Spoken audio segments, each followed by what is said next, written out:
legacy of the red, white, and blue. It's time for Veterans Issues, the show that brings you information about veterans, military, and their family. Now here's your host, Ken Rollins. Welcome into Veterans Issues. Ken Rollins here, and we are brought to you by the Red, White, and Blue. Appreciate Toby Keith opening up for us there. Today's guest is Teresa Carden. She's back by popular demand. She's been on here before. And Dr. Theron Gunn. And we're going to talk about something near and dear to you veterans out there, so pay attention. Get you a pen. You can't have this one, but get you a pen. Be right back. Welcome back in. Ken Rollins here, and we're talking with Teresa Carden and Dr. Theron Gunn. Let's see, how you doing? Good to see you. Thank you. Look at that. Boy, you got that down, just broke everything. Yes. No, that's okay. Dr. Gunn, first time on the show, and you're a chaplain in the Vet Center. And let's get something about you. We already know about Teresa. We'll get her background here. But I understand you was in the Marine Corps. Well, I actually was in the Marine Corps for 8 years and spent the remainder of my career in the Army. And just retired. You wised up some point then, didn't you? Sure. Yeah. Just retired after completing a tour of duty in Kuwait, and I work for the Vet Center, but I'm not a veteran or a chaplain for the Vet Center. I'm a counselor for the Veteran Readjustment Counseling Services. Where is that located? That's located at 1201 2nd Avenue South in Birmingham. Okay, and that's where people can walk in, or they call in and come by appointment. How do they come see you? They can walk in, call in. All they have to be is a combat veteran and bring their DD-214, and they will get immediate service. Have to be a combat veteran? Yes, sir. Okay. And we also treat women, whether they're combat veterans or not, right, who are victims of sexual trauma. Yeah, I've had a lot of those that I've been involved with, that not that way, but I've had a lot of them. I even had a homeless veteran. Matter of fact, she served on the state board with me. She's a homeless veteran from Iraq, and that's a very interesting story. And we got about an hour program. We'll put that down, but it's you can see how she would become a homeless veteran if you know the story. But that's great you got that. So there's, I bet you don't have too much of hurting for customers over there. No, sir. We have many customers, but we want more. I hear you. Well, Teresa, we're here today to talk about the you work for Lakeside Hospice. Yes, sir. And I don't remember if I asked you this before. What the heck is a hospice organization doing involved with veterans? You were on here before talking about veterans. Yes, well, Lakeside Hospice formed Lakeside Behavioral Services because in our end-of-life services, we realize that veterans at end of life have a lot of issues with resolving past experiences, and a lot of post-traumatic stress actually comes out. So we felt like that was a great need for that for the veterans. So we developed Lakeside Behavioral Services and partner with a group called MAPS, Military Assistance Personal Support, to help bring programs and resources to all veterans in our areas that we serve. Had several of those people on here: Greg Jacoby, Otto Fox, Matt Bine, a whole bunch of folks. What areas do you serve? We serve Blount, Coosa, Clay, Shelby, Calhoun, Etowah, Talladega, and Jefferson County, and St. Clair, of course, is where we're located. One other question. Do you have in-house people that live in a facility or anything like that at the time, or is it just people come in and visit on the council? Right now, we are just where we go into the homes or the hospitals or the assisted livings and different facilities, but we have hopes of some in-house facilities. That'd be excellent, especially if we had one that I'd like y'all to be down here where I could visit you more often and send people down there. But with that said, I pass it on to Lakeside. I personally, as a veteran, do appreciate all the things you do here. And well, thank you. The thing that we're going to talk about today, and really Dr. Gunn here, is you went to this program in Auburn that I've been talking about on here, where yes, the Governor Bentley had sent some people out there, knowing that we're going to have an influx of veterans returning once the wind down in Afghanistan occurs, and they're going to come back with a lot of problems, and they're going to come back. I forgot the numbers. I wish I had them, but it was like 20% are going to have PTSD, post-traumatic stress disorder. They're going to have 5% or something like that are going to be in the suicidal mode, things like that, that somebody has got to reach out and understand what they're feeling, how they're handling. Dr. Gunn, where do you come into play in that? We offer an array of services for soldiers, combat soldiers who are returning. We're a point of contact for them to receive housing, help with jobs. We have specialists that work with them in individual and group settings for PTSD, marital problems, just a total varied array of issues that we're equipped to handle there at the Vet Center. One of the things, Teresa, that the governor had put together was some clergy hoping that in an area the churches would come together. Yes.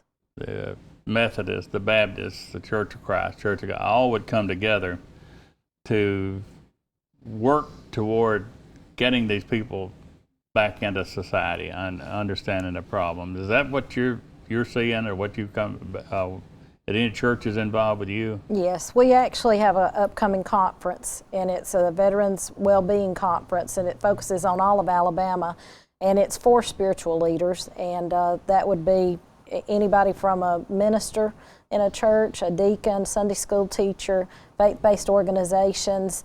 And we do right now partner with Eden Westside Baptist Church, and they actually have a separate building where every other week we have a group that meets for post-traumatic stress, and Dr. Gunn actually facilitates that meeting.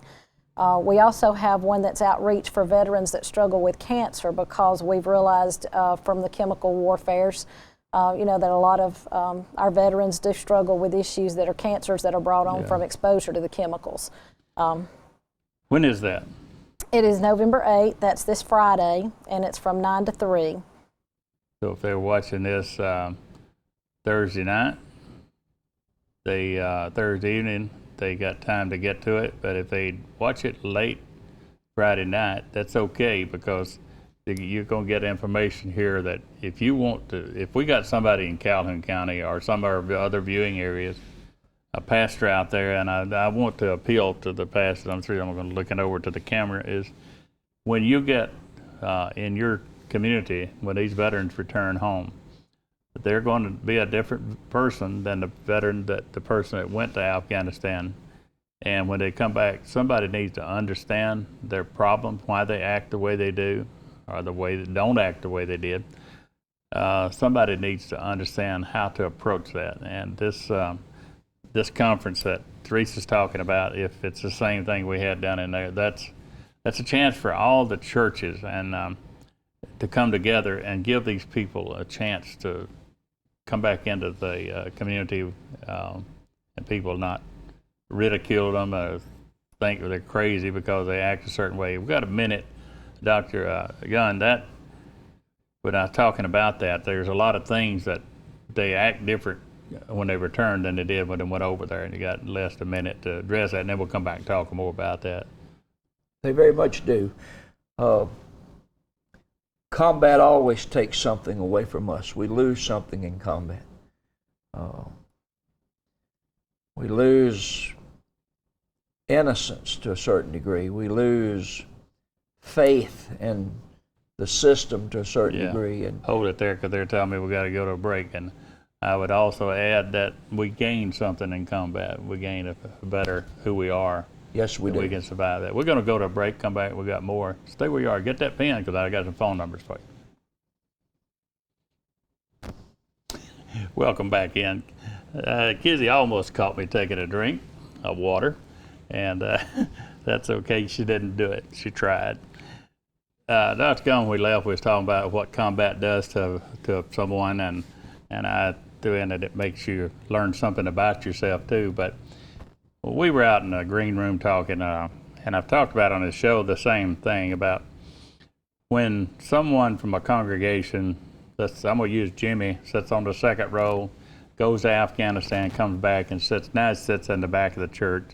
The whisper campaigns go on that he's lost his salvation and things like that, and that's not true at all. That's when you come back from war, from combat, as we're talking about, you are a different person, but you don't want your back exposed and all that thing, but you've not lost your salvation. You're probably stronger with God now than you've ever been in your life. And so with people in the community, these pastors out there that I was talking to, they need to understand, wouldn't you say, to their congregation, that their nephew, their cousin, their son, brother, whoever went to combat, why they act different upon return than it is later. Was that hitting it on the head? I think so, and also I think it should be noted that in combat our actions are often incongruent with our values, and that causes internal conflict. And it's the man or young lady that's troubled by the things that they've seen and done that really they're more normal. And I don't like to use that word, but they're more normal than somebody who comes back who's seen terrible things, done terrible things that are not bothered by it. Those are the people who scare me. Those are the people that perhaps may be psychotic. Holding it in. Yeah. And so I think that when we have young people coming back, our Vietnam veterans are still struggling with this, that are struggling and they want help. I think that's a great opportunity for the local church to do some intervention and to join with the larger mental health community in offering help and hope and healing to that individual. Well, being a chaplain, you know what I'm talking about. You know, most pastors, they go to theology school, they go to school, they learn how to deal with marital problems and things like that, death, funerals, things like that. But not many that I'm aware of, and not any, have been taught in how to deal with somebody with post-traumatic stress disorder from combat related. There's a lot of people that have PTSD that never put on a uniform. If you're driving down the road and see a child get run over by a car, you take that's a traumatic event. Yes. You're probably going to be post-traumatic later. But with that said, the pastors need to know how to handle these people in their congregation, whether they're direct or indirect. There may be somebody, the mother of someone in the church, but their son, or just got back from Africa, not in the church, but she may be fooling around trying to find a way to understand him, or the wife trying to, but the veteran is not in the church. So they need to know so they can give them the right guidance. Am I right there? Yes. Teresa, that when this conference on the 8th, that's again, where is it? What time is it and all that? It's at the Pell City Performing Arts Center, which is right by Pell City High School. It's 120 Williamson Drive, Pell City 35128 if you need to go in and map it or navigate it. And it starts at 9 and ends at 3, but we have a lot of good presenters. I wanted to mention them if you don't mind. Sarah Pendleton on suicide prevention. I know you said you've had her on your show. Yeah. And that's something that all of us really need to be very aware of. Lakeside has actually prevented 2 suicides just through this involvement with veterans. So being aware of what you need to say and do, she can help you with that to help de-escalate situations. And so she's very good. Dr. Gunn, that's here with us, will also be presenting. We have 2 veterans that will be sharing some of their own experiences, the issues that they face, and how they feel like the churches can help them with those situations. And one of those is Daniel Williams, and he was an Army infantryman. And Matt Bine, who has also been on your show before, and he's a disabled Marine. Mm-hmm. But they're going to be sharing some of their personal experiences to help us with how to face, the challenges that they face, help them through those. If and we've got some in the area, but if Dr. Gunn, if we had a veteran coming back from combat that was an amputee, something like that, there'd be no problem. Pastors understanding and that kind of thing. The physical restrictions on that person, but when the wounds like Matt Bang we talked about, his wounds are not visible. For it's important that pastors, especially pastors, understand these people that have TBI, traumatic brain injury, or post-traumatic stress, they are not crazy, and their wounds are no different than those that they can see, but they need to know how to handle it. It's just like an automotive mechanic, somebody, you need to have the tools to handle. That's why it's important for the pastor to know what to say, what not to say, what they understand about those inner workings of that. What caused a veteran to have these? You know, it could be in many things. The TBI could be from an explosion, shakes the brain. We know what a shaken baby syndrome is, but you know, those things. Is that some of the things, Dr. Gunn, I can't help but notice that you're leaving off the D on PTS, and yeah, I think I said PTSD most time, but I put PTS in there on purpose. Well, I think you're correct. Yeah. A disorder is an abnormal reaction to a Right. traumatic event. Right. I don't think that what soldiers go through, military persons go through as a result of experiencing what they're experiencing is an abnormal reaction. I think it's a very normal reaction. Yeah. And one of the things that ministers and family can do is try to help the soldier normalize that reaction and to put themselves in their place and to think how they would react to such trauma that they've gone through. And so I think one of the best ways to help a person with post-traumatic stress is to not stigmatize them Yeah. with this idea that they've got some kind of disorder. They're not Yeah. crazy. It's a very normal response. The only thing that I could say in the disorder thing, I always analogy was like the wire going to your lamp, and one of the wires is broken, and you have to put them together. Sometimes that trauma will break the wire, and they don't touch. And so, whether it's a disorder, ailment, or whatever, that's the only way I do. But PTS is what it is, and you add the D or not. Either way, you got. If they're being treated for PTSD, I accept them as the same as PTS. But I notice on television sometimes people will say those words, PTSD, easily. But yesterday I did hear one saying PTS for a change. So anyhow, with that said, we're running down out of time. I want to make sure we got that. It's on November the 8th at Pell City Performing Arts and Education Building, 120 Williamson Drive, Pell City. Okay. Now, this is where the pen comes in. I want you to write this number down. It's 205-212-3122. That'll get you Dr. Gunn, and that's for the Vet Center, 205-212-3122. And to reach Teresa over at Pell City, that's 1-205-884-1111, and that'll get you in. You pastors out there, I want you to pay attention to what we're doing here today. And if you got any questions about this, they can call me, and I can put them in touch with both of you. And Dr. Gunn, I appreciate you being on the show. Another air bump. Than't you. And Teresa, thanks as Thank always. you, Ken. We appreciate you. And I appreciate what Lakeside Hospice does. Great organization, and I'd hope that they'd come down by my house, move in down there someday, and I appreciate it having. We're going to go to a pause, come back. I got news that you can use, so stay right there. That pen. Welcome back in. We had Teresa and Dr. Gunn on here, and we're talking now. We're talking about Matt Pine. He sent me a note I didn't get to see, so if you'll bear with me, I want to read what he wrote. He says, Matt said they teach you everything in the military, but they can't teach you how to come home. That's for sure. That's why we need this conference, special ministries in every church for veterans, military, and their families. And I think that is so appropriate. They can't teach you how to come home.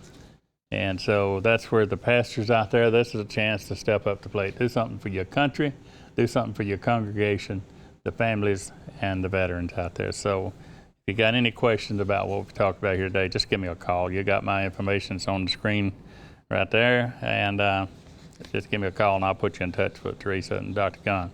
Now, remember the Veterans Court that I've talked about. Judge Stedham is going to be on the show later on this year.